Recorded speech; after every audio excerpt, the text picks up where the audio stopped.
myself Mr. Maipal, principal government college Kheti. आज मैं आर्थिक विचारों के इतिहास में एल्फ्रेड मार्शल के आर्थिक विचारों के बारे में बताने जा रहा हूं कि किस तरीके से उन्होंने अपने बहुत महत्वपूर्ण आर्थिक विचार प्रस्तुत किए हैं। एल्फ्रेड मार्शल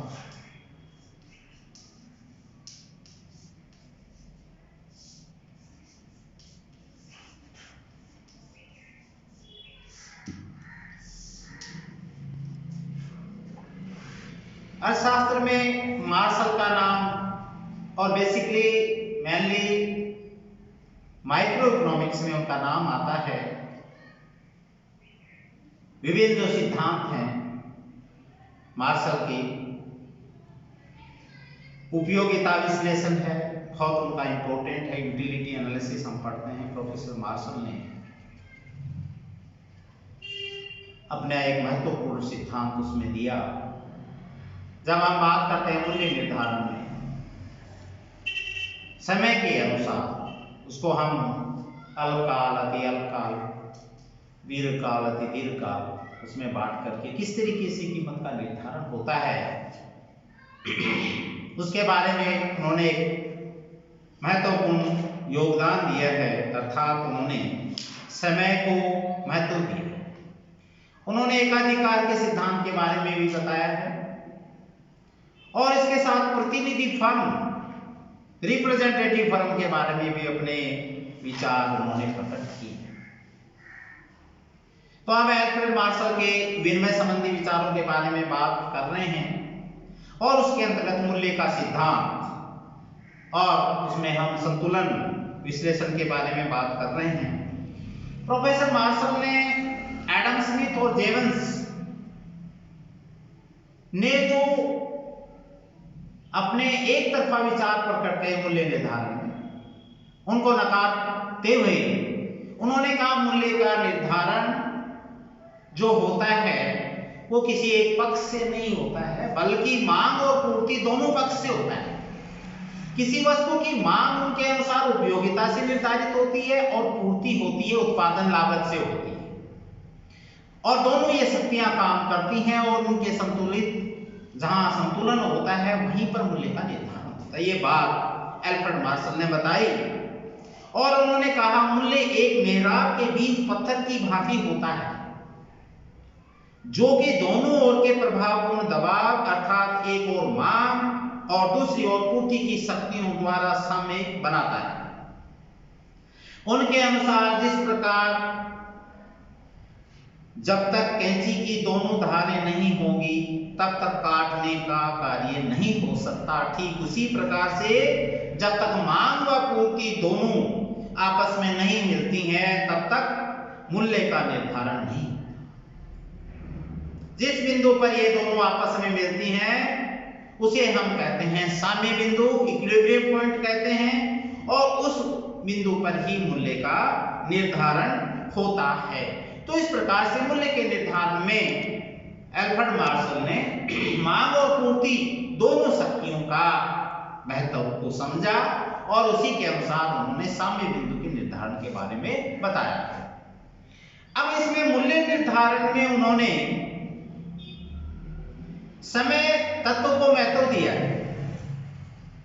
उनके अनुसार सामान्यतया विचाराधीन समय की अवधि जितनी कम होगी, कम समय जितना होगा, मूल्य में मांग के प्रभाव के प्रति दिया जाने वाला हमारा ध्यान उतना ही अधिक होगा।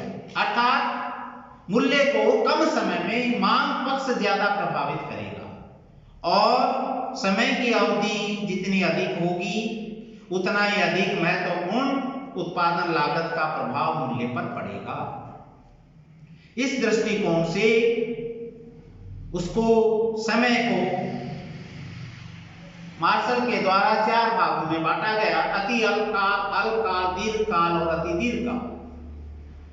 अति अल्पकाल कुछ घंटे मिनट का समय होता है जिसमें हम पूर्ति को नहीं बढ़ा सकते हैं, सिर्फ मांग घट बढ़ सकती है। इसलिए अति अल्पकाल में कीमत निर्धारण में मांग का ज्यादा प्रभाव होता है। एक दिन हो गया, कुछ घंटे हो गए, फॉर एग्जाम्पल कोई फंक्शन है या शादी का समय है और सब्जी की मांग बढ़ गई मार्केट में, तो सब्जी तो उतनी आती है लगभग। मांग बढ़ने से कीमत बढ़ जाए, तो ये अल्पकाल होता है जिसमें पूर्ति का कोई परिवर्तन नहीं होता है और मांग इसमें पक्ष महत्वपूर्ण होता है। दूसरा है अल्पकाल। इसमें समय की अवधि इतनी पर्याप्त होती है जैसे 1 मास से लेकर 1 वर्ष तक की पूर्ति में परिवर्तन मांग के अनुपात में किया जा सकता है, किंतु यहाँ भी समय इतना अधिक नहीं रहता कि कारखानों के वर्तमान साधनों के द्वारा ही उत्पादन को बढ़ाया जा सकता है। कहता है अल्पकालीन बाजार में भी मांग के अनुपात में पूर्ति को पूर्णतया बदलना संभव नहीं होता। इस प्रकार अल्पकालीन बाजार में मांग की ही प्रधानता रहती है, किंतु मूल्य निर्धारण में पूर्ति का प्रभाव भी पड़ता है, लेकिन इसमें मेन जो रहता है मांग का ही प्रभाव रहता है। फिर है दीर्घकाल। दीर्घकाल में समय की अवधि इतनी लंबी होती है कि इसमें मांग के अनुपात में पूर्ति परिवर्तन करना संभव होता है। क्योंकि मांग के अनुपात में पूर्ति घटाई बढ़ाई जा सकती है, चेंज कर सकते हैं हम। और अतः उस बाजार में मूल्य निर्धारण पर उत्पादन लागत अर्थात या पूर्ति का अधिक प्रभाव पड़ता है। इस प्रकार से के मूल्य को दीर्घकालीन सामान्य मूल्य भी कहते हैं। मांग के अनुरूप वस्तु का उत्पादन को बढ़ाया या घटाया जा सकता है। फिर अति दीर्घकाल। अति दीर्घकाल में समय की अवधि इतनी अधिक रहती है कि उत्पत्ति के साधनों के उत्पादन करने वाले साधनों में भी परिवर्तन किया जा सकता है। फॉर एग्जाम्पल हम टेक्नोलॉजी में भी परिवर्तन कर सकते हैं, अच्छी मशीनों का डेवलपमेंट कर सकते हैं। जैसी मांग है, जैसे हमें उत्पादन करना है, उसके अनुसार हम उसमें परिवर्तन, सब कुछ परिवर्तन कर सकते हैं अति दीर्घकाल में। इसलिए अति दीर्घकाल जो है वो उसके अंतर्गत मांग का भी महत्व रहता है और पूर्ति का भी महत्व रहता है, अर्थात उत्पादन लागत का ज्यादा और महत्व बढ़ जाता है, पूर्ति पक्ष ज्यादा प्रभावित करते हैं मूल्य को। तो इस प्रकार से इसे हम अति दीर्घकाल मूल्य कहते हैं, इस प्रकार के मूल्य को। तो इस प्रकार से मार्शल ने समय जो तत्व था उसके महत्व को स्वीकार किया है। प्रतिनिधि फर्म वो होती है मार्शल के अनुसार कि दीर्घकालीन सामान्य मूल्य प्रतिनिधि फर्म की औसत लागत के बराबर होना चाहिए। उनके अनुसार प्रतिनिधि फर्म वह फर्म है जो काफी समय से चालू हो, जिसे पर्याप्त सफलता मिली हो, जिसका प्रबंध सामान्य योग्यता वाले व्यक्ति द्वारा किया जाता हो और जिसे उत्पादित वस्तु की श्रेणी, विक्रय की दशाएं एवं सामान्य आर्थिक परिस्थितियों को ध्यान में रखते हुए वे आंतरिक व बाह्य वस्तुएं प्राप्त हों जो उत्पादन की कुल मात्रा के फलस्वरूप प्राप्त होती हों। इस प्रकार से मार्शल ने प्रतिनिधि फर्म की बात की है। फिर है एकाधिकार का सिद्धांत। प्रोफेसर मार्शल ने कहा कि प्रत्येक एकाधिकारी अपने एकाधिकार लाभ को अधिकतम करने का प्रयत्न करता है और मूल्य निर्धारण के लिए जांच व मूल का सिद्धांत प्रतिपादित उन्होंने किया है। उनके अनुसार एकाधिकारी को यह स्पष्ट नहीं होता है कि कौन सा मूल्य निश्चित करने पर उसे सर्वाधिक लाभ प्राप्त होगा।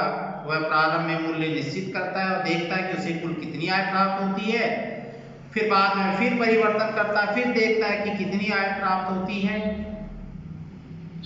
जहां उसे लाभ अधिकतम मिलता है वहीं पर वो उत्पादन को और मूल्य को स्थिर कर देता है और इस प्रकार से मूल्य निर्धारण में वो मांग की लोच और उत्पत्ति के नियमों का ध्यान में रखता है। तो इस प्रकार से ये भिन्न विचार प्रकट किए हैं। तो ये मार्शल के आर्थिक विचार थे। धन्यवाद।